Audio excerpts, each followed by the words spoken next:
180 days long. This actually dates back to the days of agriculture, when kids had to work in the summer. And innovative as we are in the educational system, we haven't been able to change this for the last 300 years.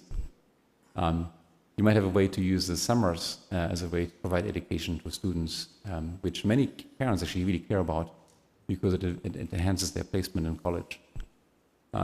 So going forward, what we intend to do is to continue this pilot, and if this pilot bears success, to open it up to a larger number of California students.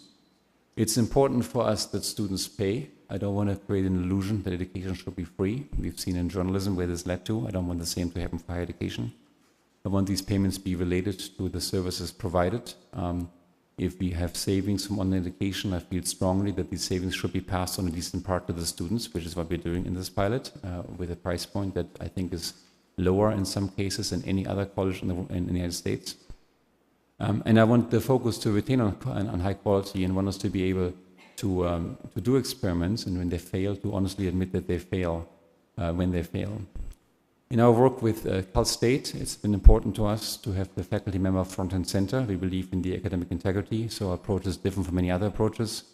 We don't want to replace the California faculty member with any external agency in the approval of those courses. We really care that the freedom and the integrity of the university is guaranteed.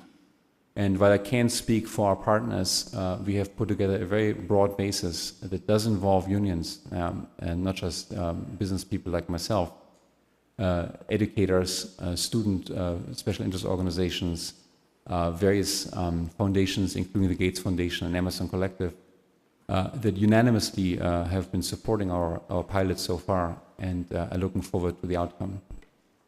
So that's basically what we're doing, and I'm sure there's time for questions later on. Thank you. Thank you. So finally, we'll hear from Senator Flores. Welcome back to the commission, sir.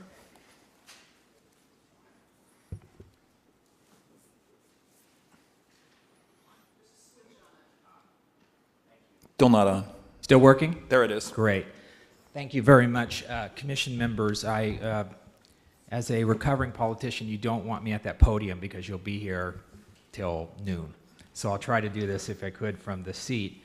I represent, and now as president of 20 Million Minds Foundation. Just to give you an indication of what we've been up for the last 2 years, our primary focus at the foundation is to look at ed tech solutions in our higher education space. And the goal there is to simply ask the question, at what place are we now with the internet?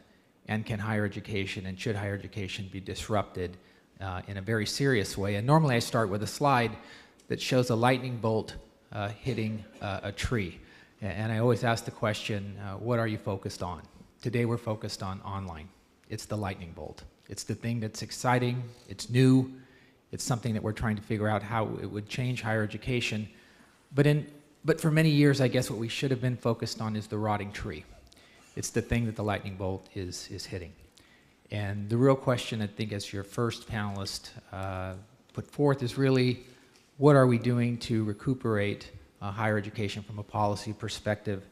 And I guess we're here to talk about online today, but from the foundation's point of view, I think, as a past policymaker, I think the real question for the commission is, how do you generate change? How do you get the governor's attention? How do you get the legislature? How do you get others to move in a certain direction, and hopefully in some coordinated fashion that would support both